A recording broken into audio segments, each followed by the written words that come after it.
Unacademy. Let's crack it.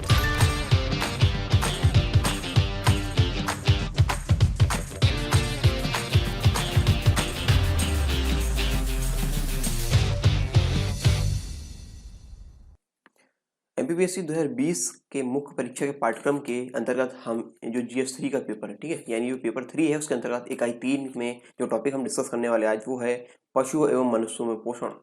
ठीक है, ये टॉपिक हमको अभी आज डिस्कस करना है।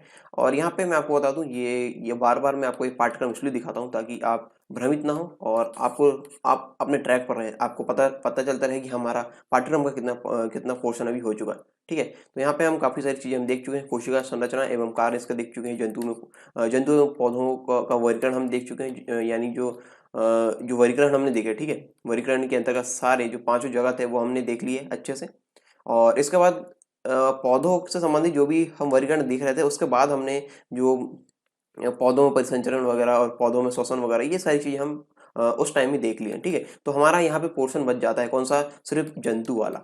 ठीक है, जंतुओं में जो हीनता रोग है, हार्मोन्स वगैरह, विटामिन और ये मानव शरीर के अंग संरचना कार्य, मतलब जो भी पोर्शन बचा है वो बचा है जंतु संबंधित। ठीक है, जंतु संबंधित यहाँ पे बचा है। तो जंतु संबंधित जो भी टॉपिक्स है हम इसके बाद वाले जो लेक्चर्स है उसमें एक एक करके कवर करते आएंगे। और यहाँ पे कुछ चीज़ और मुझे बतानी है। यहाँ पे देखिए, ये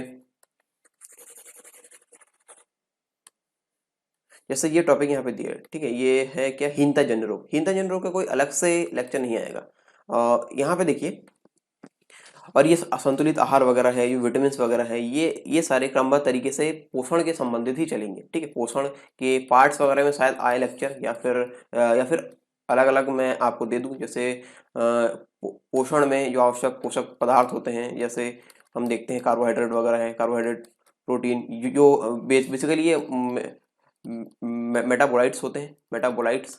ठीक है, मेटाबोलाइट्स जो उपापचयी क्रियाओं में अपनी महत्वपूर्ण भूमिका निभाते हैं। ठीक है, उपापचयी क्रियाओं में किस प्रकार से महत्वपूर्ण भूमिका निभाएंगे, कि जैसे जो भी तंत्र है हमारे, ठीक है, जो भी तंत्र है, जैसे श्वसन तंत्र, ठीक है, श्वसन तंत्र, पाचन तंत्र, उत्सर्जन तंत्र, ये सारी चीजें, ये जो जितने भी तंत्र है, ठीक है, ये जितने भी तंत्र है उसमें ये महत्वपूर्ण भूमिका निभाते हैं, इनको अच्छे से रेगुलेट करने के लिए। तो ये यहाँ पे जो पोषक तत्व के अंतर्गत ही हम एक एक करके पढ़ेंगे। पोषक तत्व जैसे कार्बोहाइड्रेट यहाँ पढ़ने वाले हैं, प्रोटीन्स वगैरह पढ़ेंगे, वसा, फिर बहुत सारी चीज़ें यहाँ पे है जो हम पढ़ेंगे। और इसके बाद ही हिंता जन उनसे जो कमी होगी, उनकी कमी से जो रोग होंगे वो हम यहाँ पे पढ़ते आएंगे। ठीक है, तो यहाँ पे एक प्रकार से ये क्रमबद्ध तरीके से चलने वाला है। ठीक है, जो पोषण है इसमें जो पोषक तत्व का हम पढ़ने वाले को, और यहाँ पे फिर हार्मोन्स वगैरह हम देखेंगे। ये बात के लेक्चर, मानव शरीर के अंग और ये संरचना, कार्य प्रणाली, ये सारी चीजें हम एक एक करके देखने वाले हैं। तो चलिए इसको शुरू करते हैं। पशु एवं मनुष्य में पोषण का ये पहला टॉपिक।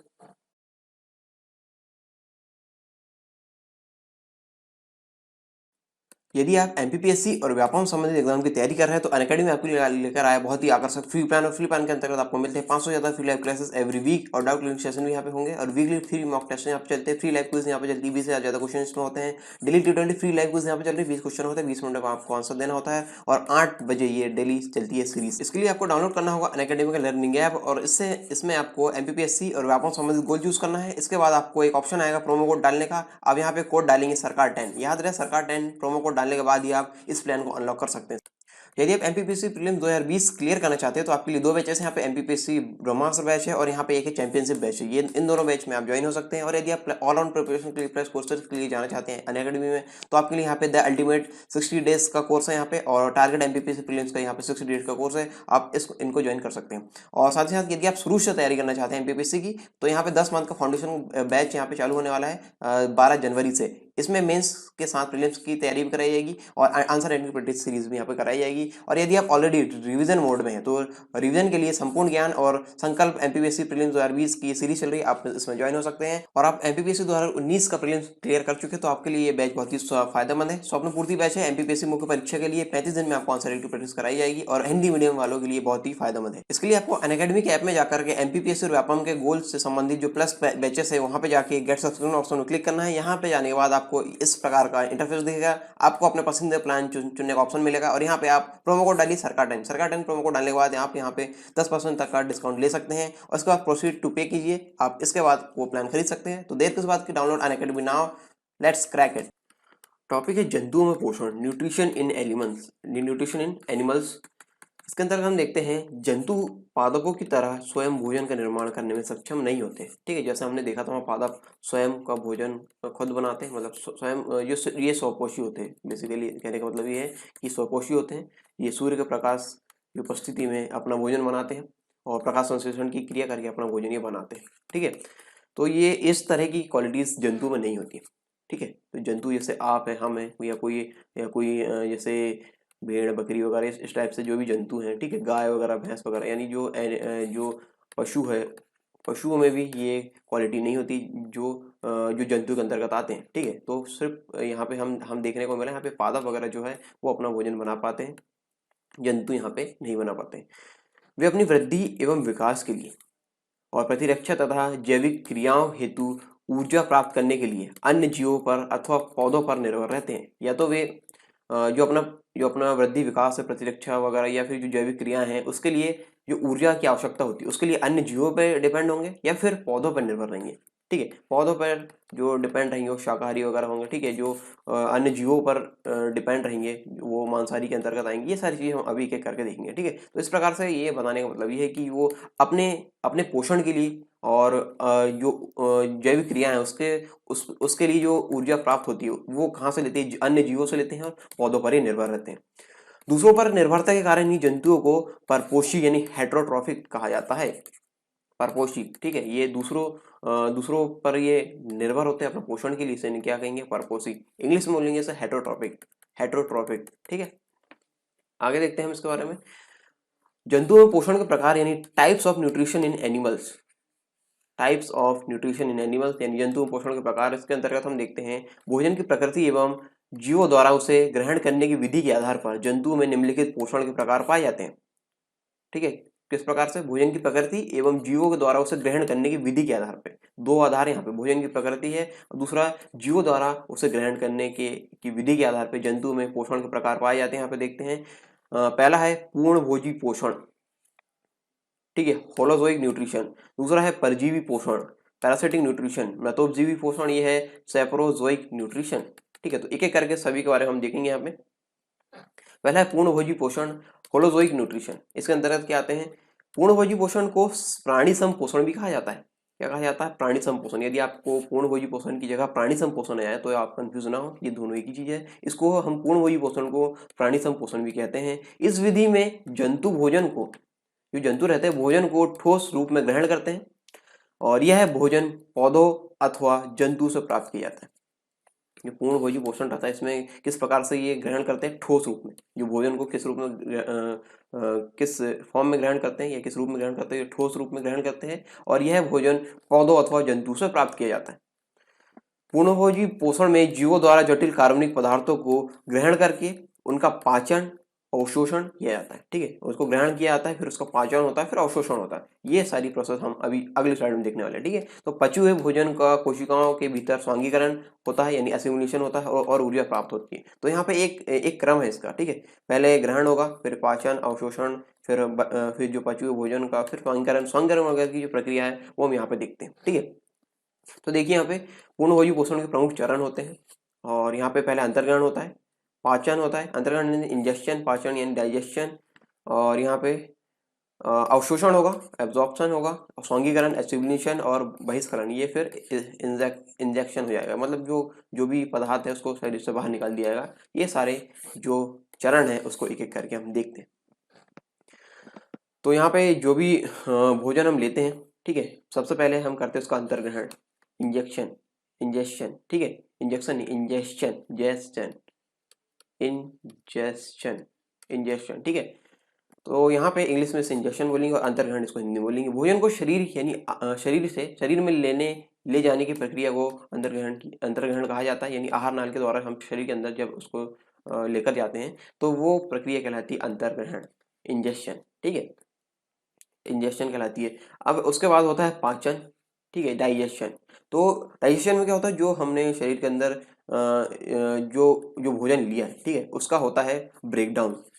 क्या होता है, ब्रेकडाउन, यानी वो टूटता है। किसमें, जो जटिल भोज्य पदार्थ हमने लिए हैं वो टूटता है किसमें, सरल भोज्य पदार्थों में, सरल रूप में टूटेगा। ठीक है, यानी breakdown of complex food into simplest food. ये डाइजेशन वाली जो प्रक्रिया है, इसमें जो जटिल भोज्य पदार्थ है वो सरल भोज्य पदार्थ में टूटता है। ठीक है, अब आप बोलेंगे कि जटिल क्या है और सरल क्या है। यहाँ देखिए, हम हमारे पोषण में लेते हैं क्या, प्रोटीन वगैरह हम लेते हैं, फैट्स वगैरह लेते हैं, ठीक है, कार्बोहाइड्रेट्स वगैरह हम हमारे भोजन में लेते हैं।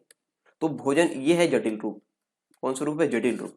कैसे है जटिल रूप है, ये अपने सरल फॉर्म में टूटते हैं, जिनसे बने होते हैं, जैसे अमीनो एसिड से बने होते हैं प्रोटीन। तो ये प्रोटीन सरल जो इनका फॉर्म है, ठीक है, सरल रूप अमीनो एसिड है, तो ये प्रोटीन टूटेंगे अमीनो एसिड्स में, फैट टूटेगा फैटी एसिड और ग्लिसरॉल में, ठीक है, और कार्बोहाइड्रेट टूटेगा ग्लूकोज में।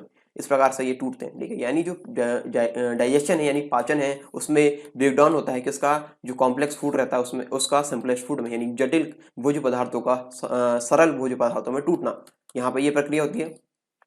अब यहाँ पे जो भोज्य पदार्थ टूटे हैं, ठीक है, उसका अवशोषण होना बहुत ही आवश्यक है। एब्जॉर्प्शन मतलब होता है अवशोषण, ये वाला अवशोषण। ठीक है, अवशोषण होना बहुत ही आवश्यक है।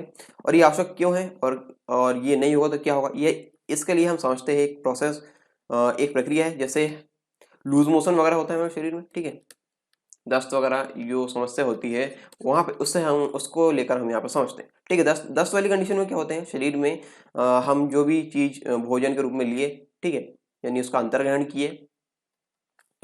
किए, तो वो यदि उसका अवशोषण नहीं होगा तो वो शरीर से बाहर निकल जाएगा। ठीक है, ये ब्रेकडाउन ऑफ कॉम्प्लेक्स फूड जो रहेगा सिंपलेस्ट फूड में टूटेगा, यानी जटिल भोज्य पदार्थ सरल भोज्य पदार्थ में टूटेगा, और यदि उसका अवशोषण नहीं हुआ तो वो शरीर से बाहर निकल जाएगा। ठीक है, शरीर से बाहर निकल जाएगा और हमारे शरीर में ऊर्जाएं नहीं बनेगी। ठीक है, हमारे शरीर को ऊर्जा नहीं मिलेगी, ऊर्जा वाले जो कंडीशन है वो नहीं आएगी।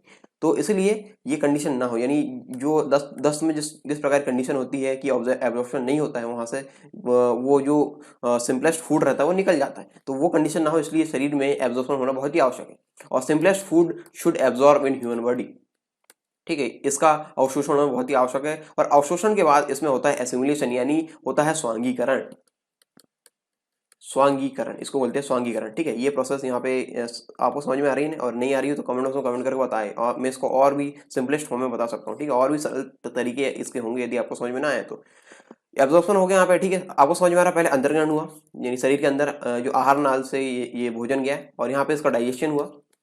ठीक है, डाइजेशन के बाद अवशोषण हो गया। डाइजेशन मतलब जो हुआ पाचन, पाचन हिंदी में बता चलो पाचन। एब्जॉर्प्शन मतलब होगा यहाँ पे अवशोषण हुआ। ठीक है, अवशोषण क्यों जरूरी ये भी हमने देख लिए, क्योंकि वहां से हमको उसके आगे जो अवशोषण वगैरह प्रक्रिया उसके लिए पहुंचाना है फूड को, ताकि वहां पे जो स्वांगीकरण है इसमें क्या होता है, स्वांगीकरण में यानी अवशोषण में क्या होता है, breakdown of absorb food in human body in the presence of oxygen and energy generate. ठीक है, इसका मतलब क्या, इंग्लिश में इसका यहाँ पे लिखा, हिंदी में इसका मतलब ये होगा कि जो एब्जॉर्ब हुआ है, एब्जॉर्ब जो फूड हुआ है, ठीक है, एब्जॉर्ब फूड हुआ है, जो भी फूड यहाँ पे एब्जॉर्ब हुआ है, किसके बाद, डाइजेशन के बाद एब्जॉर्ब हुआ है, ये प्रक्रिया हम देख रहे हैं। तो यहाँ पे जो एब्जॉर्ब हुआ है उसका प्रेजेंस ऑफ ऑक्सीजन, ऑक्सीजन की उपस्थिति में ये टूटता है और टूटेगा। ठीक है, ऑक्सीजन की उपस्थिति में और टूटेगा। उसके बाद ये ऑक्सीजन की उपस्थिति में टूटता है और ये जब टूटेगा तो यहाँ बनेगी एनर्जी, ऊर्जा, ऊर्जा यहाँ पे उत्पन्न होगी, ऊर्जा जनरेट होगी। ठीक है, एसिमुलेशन में यहाँ पे क्या होगी, ऊर्जा जनरेट होगी। ठीक है, तो ये प्रोसेस आपको समझ में आया। देखिए मैं आपको फिर से एक बार रिवाइज कर देता हूँ। यहाँ पे देखिए अंतर्ग्रहण हुआ, हमने भोज्य पदार्थ को अंदर लिए, जो जटिल भोज्य पदार्थ रहते हैं, जटिल भोज्य पदार्थ रहते हैं, ठीक है, उसको अंदर लिए, और हम उसके बाद क्या करेंगे, डाइजेशन होगा हमारे शरीर में। ठीक है, यहाँ पे मैंने आपको बताया प्रोटीन वगैरह हम लेते हैं, फैट्स लेते हैं, कार्बोहाइड्रेट लेते हैं, वो अपने सिंपलेस्ट फॉर्म में टूटते हैं किसमें, डाइजेशन में, पाचन वाली प्रक्रिया में। ठीक है, हालांकि ये सारी चीजें हम जब डाइजेशन सिस्टम पढ़ेंगे तो वहां पे और भी अच्छे से हम बताएंगे। ठीक है, यदि आपको यहाँ पे समझ में आए तो जब डाइजेशन सिस्टम पढ़ेंगे, ठीक है, यानी जो पाचन तंत्र है वहां पे हम पढ़ेंगे तो वहां पे भी ये सारी चीजें रिपीट होगी। यदि आपको समझ में ना आए तो आप वहां पे भी समझ सकते हैं। ठीक है, हालांकि मैं इतनी कोशिश कर रहा हूँ कि आपको समझ में आए, तो यहाँ पे आ जाना चाहिए, और नहीं पे आया तो फिर वो अलग मैटर है, वो हम बाद में देख लेंगे यदि इस प्रकार की समस्या बन रही है। तो यहाँ पे फैट्स वगैरह ये टूटते हैं सिंपलेस्ट फूड में, यानी सरल भोज्य पदार्थों में टूटते हैं। इसका एब्जॉर्प्शन, अवशोषण होना बहुत ही आवश्यक है। अवशोषण के बाद इसका एसिमुलेशन यानी स्वांगीकरण होता है, और ऑक्सीजन की उपस्थिति में यहाँ पे ये जो अवशोषित हुआ भोज्य पदार्थ है वो टूटता है, और यहाँ पे एनर्जी जनरेट होती है, ऊर्जा यहाँ पे बनती है। ठीक है, ये इतनी चीज समझ में आ गई। अब यहाँ पे और यही ऊर्जा हमारे शरीर के जो चीजें हमने यहाँ पे देखा ना, शरीर के जो वृद्धि है, विकास है, प्रतिरक्षा है, जैविक क्रियाओं के लिए यहाँ पे काम आती है। ठीक है, इसके लिए काम आती है। वृद्धि, विकास, प्रतिरक्षा और जैविक क्रियाओं में यही यही ऊर्जा काम आती है। अब इसके बाद हम देखते हैं बहिष्करण। ठीक है, एक ये कहाँ तक प्रोसेस हम देख लिए, ये देखो अंतर्ग्रहण देख ली, पाचन देख ली, अवशोषण देख ली, स्वांगीकरण देख ली। अब है बहिष्करण। ठीक है, बहिष्करण प्रोसेस हम देख लेते हैं क्या होता है बहिष्करण में। तो वह प्रक्रिया जिसमें शरीर से भोजन को मल के रूप में गुदा यानी एनएस के माध्यम से त्याग किया जाता है वो बहिष्करण कहलाता है। ठीक है, जो स्वांगीकरण के बाद जो भोजन मल के रूप में निकलता है, ठीक है, वो वाली प्रक्रिया में इसको बोलेंगे बहिष्करण। ठीक है, वो प्रक्रिया जो होती है वहाँ पे ये इसके अंदर आएगी बहिष्करण के अंतर्गत, यानी वह प्रक्रिया जिसमें शरीर से भोजन को मल के रूप में यानी मल के रूप में गुदा या एनएस के माध्यम से त्याग किया जाता है, बहिष्करण कहलाता है। ठीक है, और एक बात और, मैं यहाँ पे ये जो परिभाषाएं वगैरह है वो सेम टू सेम यहाँ पे इसलिए लेकर आता हूँ स्क्रीन में आपकी, ताकि आपको जब आप नोट्स बनाएं तो आपको आसानी हो इसको लिखने में। ठीक है, क्योंकि यहाँ पे नोट्स वगैरह हम प्रोवाइड नहीं कर रहे हैं, क्योंकि नोट्स वगैरह जो भी बनते हैं, भले ही आप गंदी राइटिंग में बनाएं, किसी महापुरुष ने कहा कि भले ही आप गंदी राइटिंग में नोट्स बनाएं, लेकिन नोट्स आपके खुद के होने चाहिए, खुद के नोट्स होने चाहिए। ठीक है, तो इसलिए यहाँ पे जो नोट्स वगैरह हम नहीं दे रहे हैं, तो यहाँ पे जो जो आपको यहाँ पे स्क्रीन में जो मैं बता रहा था कि स्क्रीन में ये सारी डेफिनेशन आपको दी जाती है, तो इसका फायदा यही कि आप नोट्स में जब बनाए तो ये सारी चीज़ें आप लिख लें। ठीक है, तो ये इसके नोट्स वगैरह के बहुत सारे प्रोसेस होते हैं। यदि आप नोट्स के अंतर्गत यदि कोई टॉपिक चाहते हैं तो मैं आपको एक अलग से लेक्चर बना के बता दूंगा कि नोट्स वगैरह कैसे बनाएं। और नोट्स के कई फॉर्म होते हैं, जैसे क्लास नोट होते हैं। ठीक है, एक आप क्लास में बैठे, जैसे अभी आप क्लास ले रहे हैं तो एक नोट्स होता है, क्लास नोट होते हैं। ठीक है, क्लास नोट के बाद होते हैं जो खुद के द्वारा बनाए गए नोट। ठीक है, उसको आप पर्सनल नोट्स आप कह सकते हैं, पर्सनल नोट्स होते हैं जो। ठीक है, एक होता है क्लास नोट और एक होता है पर्सनल नोट जो आप कंपाइल करके बनाते हैं लास्ट में। ठीक है, क्लास नोट तो वो होते हैं जो आपको पढ़ा दिए गए क्लास में, जैसे ये मैं अभी क्लास ले रहा हूँ तो आपको पढ़ा दिया मैंने, ये सारी चीज़ें आप नोट करेंगे तो वो क्लास नोट। इसके बाद एक प्रोसेस और होती है नोट्स बनाने की, वो आपको खुद के लिए जो बनाने होते हैं नोट्स, वो होता है पर्सनल नोट्स के अंतर्गत आते हैं। और जो पर्सनल नोट में आप बहुत सारी शॉर्ट चीज़ें लिखते हैं। ठीक है, बहुत ये जैसे स्वांगीकरण संबंधी चीज़ें, आप इतनी सारी डेफिनेशन तो लिखने से रहे, क्योंकि इतने सारे डेफिनेशन लिखेंगे तो आप एक अलग से बुक और छाप देंगे। ठीक है, बहिष्करण की इतनी सारी प्रक्रिया लिखेंगे पर्सनल नोट में तो आप अलग से बुक छाप देंगे। लेकिन ये भी जरूरी है लिखना, क्योंकि जब तक आपके पास ये नहीं होगी आप शॉर्ट फॉर्म को कैसे समझ पाएंगे। मान लो आपने नोट्स बना लिए और आपने 4 महीने बाद या 4 दिन बाद या फिर 4 हफ्ते बाद इसको कभी भी रिवाइज किया, हो सकता है आपको कुछ कुछ चीज़ें वहाँ पे समझ में ना आए, तो आप क्या करेंगे, आप वापस से जहाँ से नोट्स बनाए वहाँ पे जाएंगे। ठीक है, तो इसीलिए ये क्लास नोट भी आवश्यक होते हैं, क्लास नोट पर्सनल नोट दोनों ही आवश्यक होते हैं। लेकिन जब आप रिवीजन करते हैं, ठीक है, जब आप बहुत मतलब पारंगत हो चुके पढ़ पढ़ के उस चीज़ों को, तो आप जो पर्सनल नोट्स रहते हैं आपका सिर्फ उससे काम चल जाता है। तो पर्सनल नोट का अपने मायने हैं और क्लास नोट के अपने मायने हैं। यदि इस प्रकार की चीज़ें आप चाहते हैं तो मैं आपको बता दूंगा अलग से किस प्रकार नोट बनते हैं। तो यहाँ पे ये स्क्रीन में बताने का मतलब जो मैं बता रहा था वो यहाँ पे ये था। ठीक है, तो ये प्रोसेस यहाँ पे हमने देख ली सारी बहिष्करण तक, अंतर्ग्रहण, पाचन, अवशोषण, स्वांगीकरण और बहिष्करण। ठीक है, इसके आगे हम देखते हैं पूर्णभोजी पोषण करने वाले जंतु का वर्गीकरण। हम देखते हैं यहाँ पे पूर्णभोजी पोषण कौन कौन से जंतु करते हैं, उनका वर्गीकरण किस प्रकार से है। यहाँ पे देखेंगे शाकाहारी के अंतर्गत आएंगे, कुछ चीजें मांसाहारी रहेंगे। ठीक है, मतलब जो कुछ जीव मांसाहारी रहेंगे, सर्वाहारी और अपमार्जक, ये चार कैटेगरी हम यहाँ पे बांटेंगे इसको। ऐसे जंतु जो पौधों को उनके किसी भाग को अथवा उनसे प्राप्त उत्पादों को भोजन के रूप में ग्रहण करते हैं वो होते हैं शाकाहारी, जैसे गाय, हिरण, घोड़ा आदि। हम में से यानी मानव में भी कुछ लोग ऐसे होते हैं, मतलब हाँ, जो ह्यूमन बींग्स वगैरह जो होते हैं, जो होमोसेपियंस रहते हैं, उसमें कुछ लोग मांसाहार का सेवन नहीं करते, तो वो भी शाकाहारी के अंतर्गत आते हैं। ठीक है, आप में से कई होंगे। अगला है मांसाहारी, ऐसे जंतु जो अन्य जंतुओं का शिकार करके उन्हें अपने भोजन के रूप में ग्रहण करते हैं वो होते हैं मांसाहारी, जैसे शेर, चीता, भेड़िया, लोमड़ी। ये अपना जो अपना पोषण लेते हैं वो लेते हैं दूसरे जीवों से। ठीक है, दूसरे जंतुओं का शिकार करके, तो ये आएंगे मांसाहारी के अंतर्गत। अगला है सर्वाहारी, ऐसे जंतु जो पौधों से प्राप्त उत्पादों के साथ जंतुओं को भी अपने भोजन के रूप में ग्रहण करते हैं वो होते हैं सर्वाहारी, जैसे मानव। ठीक है, मानव ये मानव की जो बहुत सारी मतलब मेजॉरिटी, मतलब जो बहुत सारी संख्या है मानव की, वो सर्वाहारी होते हैं। ठीक है, जो पादप भी खाते हैं, यानी सब्जी वगैरह भी का भी सेवन करते हैं, और मांस मछली वगैरह भी ये खाते हैं। ठीक है, तो इस प्रकार के जो जीव आते हैं वो आते हैं सर्वाहारी के अंतर्गत। और ये है कुत्ते, बिल्ली वगैरह भी ये आते हैं सर्वाहारी के अंतर्गत। अगला है अपमार्जक। अपमार्जक यानी ऐसे जंतु जो मृत जंतुओं को खाकर अपनी ऊर्जा आवश्यकता को पूरी करते हैं। किसको खाकर?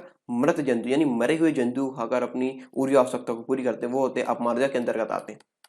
वो होते हैं अपमार्जक, और ये अपमार्जक वर्ग के अंतर्गत आएंगे। और मृत जंतुओं को खाकर उन्हें सड़ने से बचाने की यह प्रक्रिया अपमार्जन ये कहलाती है। ठीक है, अपमार्जन कहलाएगी ये प्रक्रिया, क्या कहलाएगी? अपमार्जन। उदाहरण के लिए हम देखते हैं सियार, लकड़बग्घा, गिद्ध, चील, ये वगैरह, ये सारे जो जीव हो वो अपमार्जक की भूमिका निभाते हैं। मरे हुए जंतु खाकर अपनी जो ऊर्जा की आवश्यकता है उसको पूरी करते हैं। ठीक है, तो ये है पूर्णभोजी पोषण के अंतर्गत ये सारी चीजें हमने देखी। अगला है परजीवी पोषण, पैरासिटिक न्यूट्रिशन। ठीक है, यहाँ तक हमने जो भी चीजें पढ़े आपको समझ में तो आ रहा है कि हम ट्रैक से बाहर नहीं आ रहे। ये देखो, हमने पूर्ण भोजी पोषण हमने पढ़ लिया है। ठीक है, ये सारी जो कथा भी तक चली वो इससे संबंधित थी। अब यहाँ से परजीवी पोषण और मृतोपजीवी पोषण हम यहाँ पे देखने वाले। ठीक है, परजीवी पोषण और मृत्युजीवी पोषण बहुत ही छोटे छोटे टॉपिक्स हैं, बहुत जल्द हम देख लेते हैं इसको। परजीवी पोषण यानी पैरासिटिक न्यूट्रिशन। इस प्रकार के पोषण में एक जंतु किसी अन्य जंतु से स्थायी अथवा अस्थायी संपर्क बनाकर उससे भोजन प्राप्त करता है। क्या करता है? स्थायी अथवा अस्थायी संपर्क बनाकर। कौन? जो एक जंतु रहता है किसी अन्य जंतु से, ये इस प्रकार से भोजन प्राप्त करता है। भोजन प्राप्त करने वाले जंतुओं को परजीवी जंतु, और जिससे ये भोजन प्राप्त करते हैं उन्हें पोषी जंतु कहते हैं। ठीक है, परजीवी जैसे जैसे जैसे मान लीजिए ये कोई ए चीज है। ठीक है, ए जीव है, ए जीव पर कोई बी जीव है, वो इससे पोषण ले रहा है। ठीक है, इससे पोषण ये ले रहा है, ये पोषण ले रहा है। तो यहाँ पे जो जिससे ले रहा है वो होता है पोषी, और जो ले रहा है वो होता है परजीवी। परजीवी, ठीक है, समझ में आया? जो मतलब जिससे ले रहा है वो है पोषी, यानी होस्ट वगैरह जो कहते हैं ना, होस्ट कर रहा है, जैसे कोई प्रोग्राम हो रहा है उसको होस्ट कर रहा है कोई। ठीक है, उसका होस्ट रहता है। ठीक है, होस्ट मतलब जो जो उसको ऑर्गेनाइज वगैरह कर रहा है, इस प्रकार से हम समझते हैं। मतलब डेली लाइफ में हम देखें तो होस्ट वगैरह उस प्रकार से होता है। तो वैसे यहाँ पे है पोषण में पोषी होते हैं, होस्ट होते हैं। ठीक है, जिनसे जो परजीवी रहते हैं वो पोषण लेते हैं। आगे समझ में कि परजीवी जंतु क्या होते हैं और पोषी क्या होते हैं। पोषक जंतु के साथ संबंधों के आधार पर परजीवियों को निम्नलिखित रूप में यहाँ पे बांटा गया है, विभाजित किए गए हैं। पहला है बाह्य परजीवी और दूसरा है आंतरिक परजीवी। बाह्य परजीवी यानी एक्सटर्नल पैरासाइट और आंतरिक परजीवी यानी इंटरनल पैरासाइट। ये पहला जो है एक्सटर्नल पैरासाइट यानी बाह्य परजीवी के अंतर्गत हम देखते हैं, ये परजीवी पोषी के शरीर के बाहर से अर्थात चिपक कर उसका रक्त चूसकर अपना भोजन प्राप्त करते हैं। ठीक है, किस प्रकार करते हैं? चिपक कर उसका रक्त चूसते हैं, और या फिर शरीर के बाहर से करते हैं। बेसिकली इसका मतलब क्या? बाहर मतलब बाहर से, जैसे जोंक वगैरह जो रहती है। ठीक है, जोंक वगैरह जो रहती है, और जुए रहते हैं। ठीक है, मच्छर वगैरह, ये इनका काम क्या रहता है? ये बाहर से, शरीर के बाहर से ये क्या करते हैं? पोषण लेते हैं शरीर के बाहर से। जैसे मच्छर वगैरह मुंह के अंदर जाके नहीं काटते, वो बाहर से ही काटते हैं। ठीक है, तो जैसे हमारी तो त्वचा में काटते हैं, त्वचा से अपना अपना पोषण, यानी वो खून चूसते हैं यहाँ से। तो यहाँ पे कहने का मतलब है कि ये बाहर से लेते हैं। ठीक है, बाह्य परजीवी होते हैं। जोंक भी होता है और जू वगैरह भी होते हैं, जो जुए वगैरह होते हैं। ठीक है, तो वो क्या करते हैं? वो शरीर के बाहर से पोषण लेते हैं। दूसरा है आंतरिक परजीवी, इंटरनल पैरासाइट। ये परजीवी पोषी के शरीर के अंदर रहकर अपना भोजन प्राप्त करते हैं। और उदाहरण के लिए गोलकृमि यानी राउंड वॉर्म, ये इसका एग्जांपल है। और एस्कैरिस ये इसका एग्जांपल है आंतरिक परजीवी के अंतर्गत। ठीक है, आंतरिक परजीवी। तो ठीक है, ये दोनों चीजें हमने देखे। अगला है मृतोपजीवी पोषण, सैप्रोजोइक न्यूट्रिशन। मृतोपजीवी पोषण के अंतर्गत कुछ मृत जंतु एवं पौधों के शरीर से तरल कार्बनिक पदार्थ के रूप में भोजन का अवशोषण करते हैं। ये जीव मृतोपजीवी अथवा मृतजीवी सैप्रोफाइट कहलाते हैं। ठीक, जो जो जीव मृतोपजीवी पोषण करते हैं वो क्या कहलाएंगे? मृतोपजीवी, या फिर सैप्रोफाइट इंग्लिश में इसको बोलेंगे। मृतोपजीवी के अपघटक यानी मृतोपजीवी को क्या कहेंगे? अपघटक या फिर डिकम्पोजर भी कहा जाता है। डिकम्पोजर भी इससे कहेंगे। ठीक है, क्योंकि ये सड़ते हुए जीवों के जटिल कार्बनिक अणुओं को सरल अणुओं में अपघटित कर पर्यावरण में मुक्त कर देते हैं, और इस प्रकार इनका कार्य रहता है। ठीक है, जो भी जीव रहते हैं उसको अपघटित करके पर्यावरण में मुक्त कर देते हैं, और हरे पेड़ पौधे इन मुक्त अणुओं को ग्रहण करके पुनः जटिल कार्बनिक पदार्थों का निर्माण करते हैं, और यह चक्र अनवरत चलता रहता है। उदाहरण के लिए हम देखते हैं जीवाणु, कवक नली के ऊपर कीट, मशरूम, अचार पर लगे सूक्ष्मजीव आदि इसके अंतर्गत आएंगे। किसके? मृतोपजीवी पोषण के अंतर्गत। मतलब जो ये मृतोपजीवी होते हैं और इनके द्वारा जो पोषण होता है वो होता है मृतोपजीवी पोषण। ठीक है, तो ये पोषण हमने यहाँ पे पढ़ा। तो ये टॉपिक हमने यहाँ पे देखा, जंतुओं में पोषण। यहाँ पे इसका ये सेगमेंट यहाँ पे खत्म होता है। इसके लेक्चर आगे आएंगे, वो हम आगे के अन्य टॉपिक हम वहाँ पे देख लेंगे। ठीक है, तो ये लेक्चर यहाँ पे खत्म होता है। यदि आप एमपीपीएससी और व्यापम संबंधित एग्जाम की तैयारी कर रहे हैं तो अनअकैडमी में आपके लिए लेकर आया बहुत ही आकर्षक फ्री प्लान। और फ्री प्लान के अंतर्गत आपको मिलते हैं 500 से ज्यादा free live classes every week, और डाउट क्लियरिंग सेशन भी यहाँ पे होंगे, और वीकली फ्री मॉक टेस्ट यहाँ पे चलते हैं, फ्री लाइव क्विज यहाँ पे चलती है, 20 से ज्यादा क्वेश्चन इसमें होते हैं। Daily T20 free live quiz यहाँ पे चल रही है, 20 क्वेश्चन होते हैं, 20 मिनट का आपको आंसर देना होता है, और 8 बजे ये डेली चलती है सीरीज। इसके लिए आपको डाउनलोड करना होगा अनअकैडमी का लर्निंग ऐप, और इसमें आपको एमपीपीएससी और व्यापम संबंधित गोल चूज करना है। इसके बाद आपको एक ऑप्शन आएगा प्रोमो कोड डालने का। आप यहाँ पे कोड डालेंगे सरकार 10, याद रहे सरकार 10 प्रोमो कोड डालने के बाद ही आप इस प्लान को अनलॉक कर सकते हैं।